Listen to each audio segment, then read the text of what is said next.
question I was asked some times ago about some of the mistakes I've done in my life, and some of them in business. And one of the mistakes is that when we started, especially growing, when we started the business, we did not learn clearly some of the core things the business requires. And one of it that can bring down the business is due diligence. That's why we are talking about the vendors and the product. You have to know how to ensure you do very extensive due diligence. You can buy 100 acres worth 200 million. Then after you have brought the customers, you realize the land does not belong to the person who says it belongs to. That's how the whole company can go down. We understand, right now I understand clearly those risks. We are willing to take care of them. So now it was somewhere in May 2016. Remember, just to recap, in December we went for our seminar. We met somewhere in January, February. We made decisions. In February 2016, one of the decisions that we had made, we were able to move to the new office based on the money we are collecting from people who are bringing capital to us. We got an office in Westlands, the Mirage. It was 10 times more. Remember the first time we went there as 4 people, where we put the desk at the center of the office. The other room was just hollow, and when you call, you can tell that person is somewhere in the middle of a big building and she has nothing. There was echo everywhere. So that was in February 2016, and then we decided to look for 100 acres of land because I was very keen. We must make 100 million, and we set out to the journey. And we were still with Julius, though he was on the other side. He used to come. It was very hectic of him. He used to work during the day, sometimes at night. If he's working at night, during the day he is with us.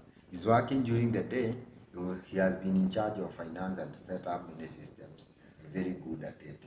He was balancing those months at night. So we set out to look for land, and after getting the 5 million we have gotten to the new office, the land was fraudulent. It was 5 million that we had raised as capital from so many friends. You could not even tell someone. And Julius was here with us. I remember when we received that call from the land's office. It was at 5 p.m. in the evening. All of us there were sitting next to each other, and the call came through. You can even tell someone, it's like someone has died. When I look at it, I knew something was really wrong. And when the story was shared of what has happened, just get into denial, just say, let's go home. Personally, I even did not tell my wife what was happening. I just told him I just want to sleep, and that's it.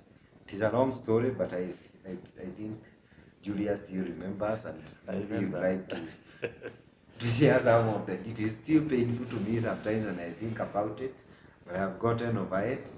The business did not die. It's one of those moments where you're used to be speaking in the national language, and you hear someone now speak to you in mother tongue and tell you, guys, you have been stolen. You can translate that one to your mother tongue. You see how it's going to come out. So that is what happened, but the good thing is that we did not lose hope or lose our faith. We had to continue on. We had to look for other ways, because the moment you get discouraged, yes, the first few moments you feel as if this is not the thing I'm supposed to be doing, but once you get to encourage yourself first, encourage your partners, encourage whoever you are with, and tell them it is not all lost. We can still be able to move on, because the moment you dwell on that, you'll not be able to move on. So we were able to move on, and I'm glad that we were able to pick up and continue on with the journey. Something very important, Reuben, I think I wanted to share as one of the lessons for SMEs and for small businesses, especially when you're starting. There is this notion that you can evade or you can use some shortcuts so that you are not doing the things right. One of the most important things that I have come to learn is doing things right, doing things the correct way. Because many businesses come down because they are not able to do things as required. They are not able even to follow the rule. I remember at one time when we were at a veteran house, and one of our strategies is to put up a sign that was to ensure that everyone who is coming to the building can be able to see where we are located, so that at least they can be able to visit us. And I remember we decided to put a signpost outside the building. Little did we know that those signposts were supposed to be paid for. And the following day, I think we got a call, and my colleague is the one who got a call. Because I was the one who was assigned that duty to set up that thing, he called me now, telling me there are guys who are here and they're asking whether we have paid for this particular signpost that we have put outside the building.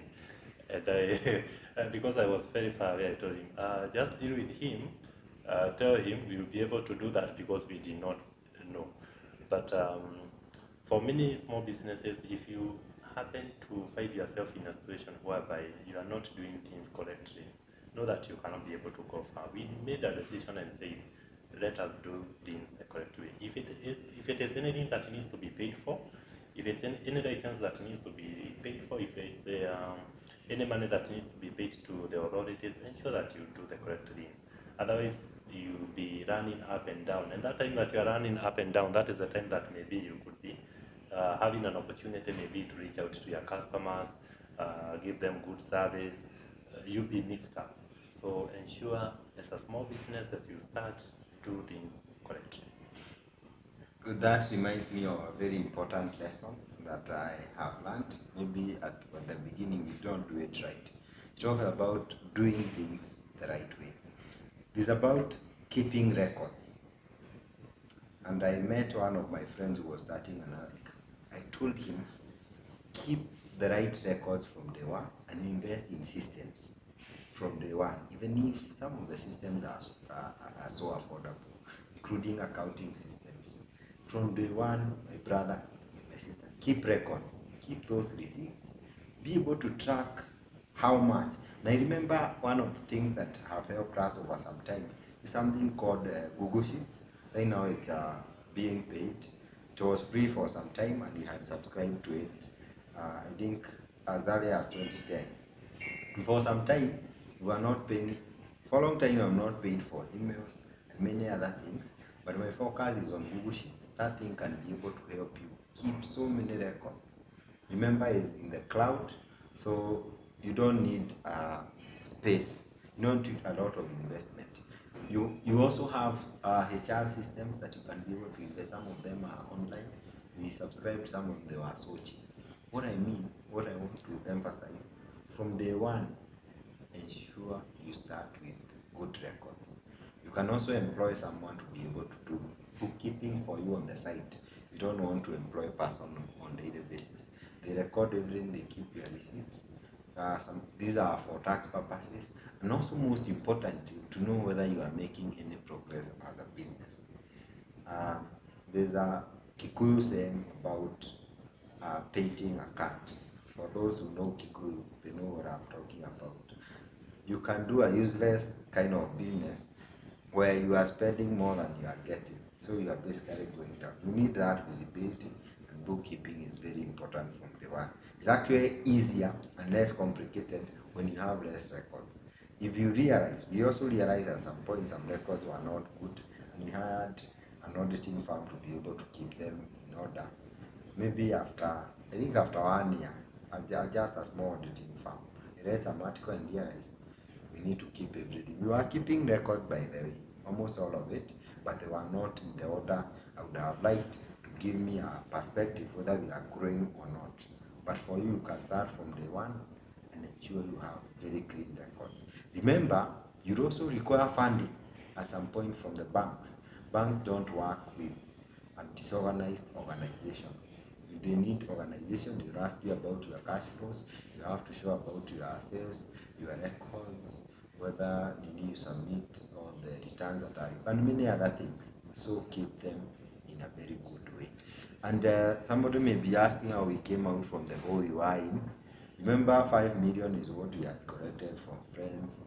Some from my family, I even could not tell them.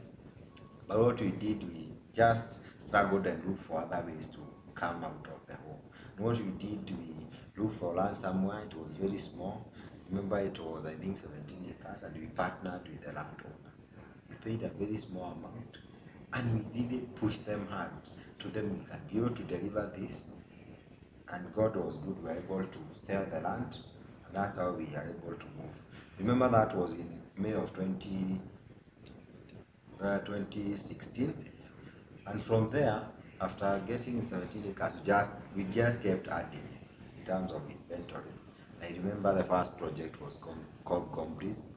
It had more than 500 plots, which we sold in 3 months. That was the beginning. That when most of the people are able to know about Username. I still remember, of course, we decided we are not going to eat the money. As a principal, we decided to deny ourselves a bit to keep reinvesting all the proceeds to the business. That's how we were able to pick up very fast, instead of get the first few millions and you eat all of it.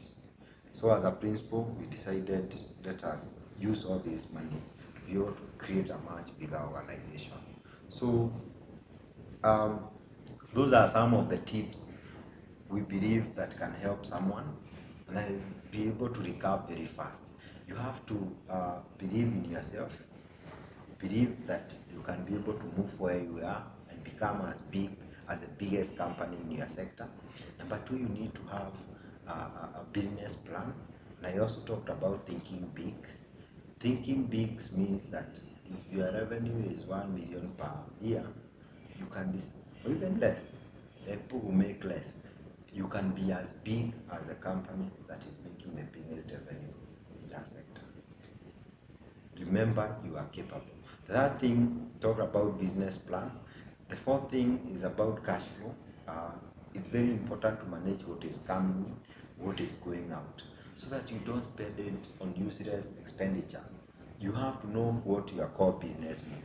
Where if money comes, which is the first thing to pay, so that your business keep growing. And you have to deny yourself for some time until business equalizes.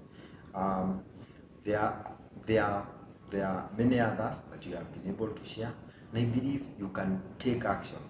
You can pick some of those things and start running with them. And as a company, as a founders, we are also available for those who would like to have mentorship session. We'll be doing especially some of these videos. We'll be sharing some of those examples, and we'll be able to ask you, please engage us in the channel. You can be able to even come to our office, then we have team, and ask some of these questions. But we may not have all the answers. We'd ask you also to seek for knowledge. Read, attend seminars, look for people who have done it before, ask them difficult questions, and you'll be making progress. And as I said, we have 7.5 million SMEs in Kenya, very small, but they employ 85%, and they contribute to 44% of our GDP. 56 is contributed by corporates, and they are very few. So we can move those SMEs, even I would say 20%, to the corporate bracket, where they will be paying a lot of money. Maybe as taxes to government, will be able to do our roads, they'll be able to employ. No one should be unemployed, especially in our country. We have one of the countries in Africa with the biggest human workforce, especially the young people. You'll find like when we seek application for jobs, we find people who are even pursuing their PhD, are applying for very simple jobs. It tells you that we have a problem. But these are people with capabilities to be able to start organization, to be able to move organization from where they are and they go forward. This guy will be able to solve the problem of unemployment in Kenya. So these are some of the topics that are closer to our heart. And we believe we'll be able to mentor many other SMEs to where we are. And we also, as people, as a company, we are not where we would like to be, and we are working on strategies to ensure you are a big corporate, maybe the biggest in Kenya or the biggest in Africa. Not for the sake of it, because we believe, even as our mission statement says, we are here to provide homes. We believe we are serving a purpose in our country that is so dear to our heart. We can do it in Kenya and even in Africa. And if we can have other SMEs doing the same in the tourism, I believe there are companies that are doing so well in telecommunication, energy, in agriculture, every sector of the economy. And then we have very big corporates driven, owned by Kenyans, to be able to move very far. We are very young people, especially the young people who are leaving universities and colleges, people who are armed with very good academic credentials, a lot of energy, a lot of ideas. I've always been saying, number one, you don't need to keep choosing jobs. This is a topic I'll cover another day. Don't choose a job. You can work with what is available in the market and work your way through. For those who have business interest, whether you have just left university or you're working somewhere, I would really advise someone to pursue their vision and purposes in life. To be able to pursue that interest they have, because you never know. Maybe you are thinking you are doing good somewhere in employment and you are meant to create entrepreneurship. Not everyone is meant for entrepreneurship, by the way. I have to give that precaution. You may think entrepreneurship is a key word here, but I'm talking to those who are, you know yourself, they have interest but they have not taken action. But at the same time, if you're out there looking for a job, you have very crazy ideas, I believe the environment can help you. And we can't wait, can help be able to achieve your objective. And we can't keep waiting for the government all the time. I think we can be able to share quite a lot. But for today, always remember those tips you have shared. If you are an SME there, please do them, act, and I believe you'll be able to grow and solve some of the problems that you have in our country. Thank you so much. Maybe Julius would like to have a closing message, encourage our viewer out there, and then we meet you in the next episode. Thank you, Reuben. I'm glad that I came. At least we have been able to share with our viewers and also to share with our customers, friends, and relatives out there some of these things. I think, as I started by saying, whatever has not been started, that is what looks as if it's something that is very hard. But once you start, you continue to learn. We are still in the process of learning because we continue learning each and every day. We learn new things in business, we learn new things in the environment. We interact with so many people, and as a result of those interactions, we are able to get to the next level. So as we wind up, thank you so much. We highly appreciate. Thank you, Reuben. And for those who are asking, how do I choose a business partner? Don't miss the next episode. Subscribe, share, engage us, leave your comment. Thank you so much for listening to us.